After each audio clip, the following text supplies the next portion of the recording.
Tuloy-tuloy ang nagbisita ni DOH Regional Director Dr. Amelita Pangilinan.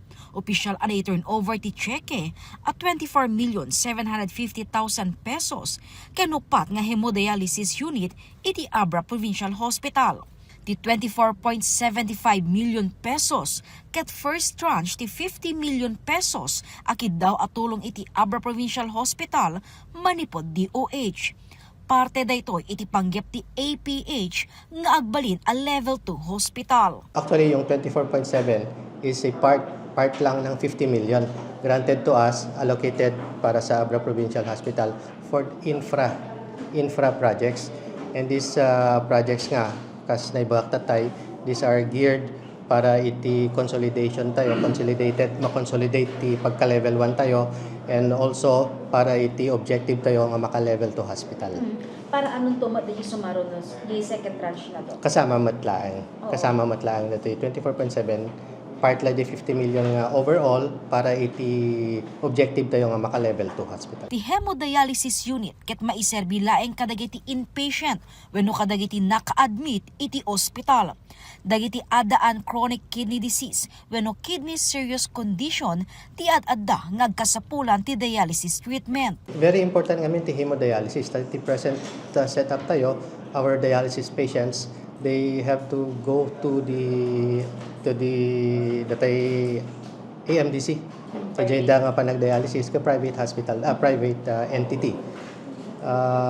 Sunod na to hemodialysis tayo, di kita'y serious nga pasyente tayo, handan to nga kailangan ti rumaren ito'y hospital, ito'y tulatan. Di kita'y ngamin hemodialysis tayo, they are for inpatients only. So, hantayo pa lang ag-accept 30 pasyente nga kaputirwar ta outpatient o maydano. These are exclusively for inpatients nga serious nga marigatan tayo nga mangi-transfer. AMDC for example, kasi naibiyahe mi da, nakarkaro ag serious da. So ito'y danto na again. Hindi pala naka-admit. Although, syempre, ison to ti objective tayo nga eventually, magkaroon ton iti services para iti outpatient. Iti mabiit, marugyan meten ang masimpa ti agserbi a dialysis room iti ospital.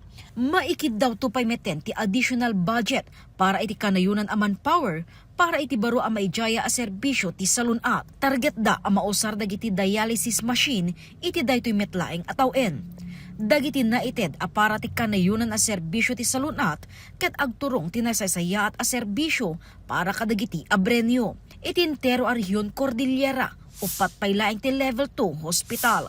Kabayatan na, nakaipasameten ti DOH ti position paper amang epeksati pa ng suportada ti House Bill No. 4307 agakat da Kong JB ken Kong Ching Bernos. Seknante pa nakaipasidong ti Abra Provincial Hospital ken pa nakaiestablisar ti multi-specialty hospital iti babaen ti Department of Health. But we submitted our position paper that we pose no objection. Actually, we supported, kasi pinapabigay yung ng region, kung ano yung position paper. So, we acted favorably naman, and it's in the Congress na House of Rep.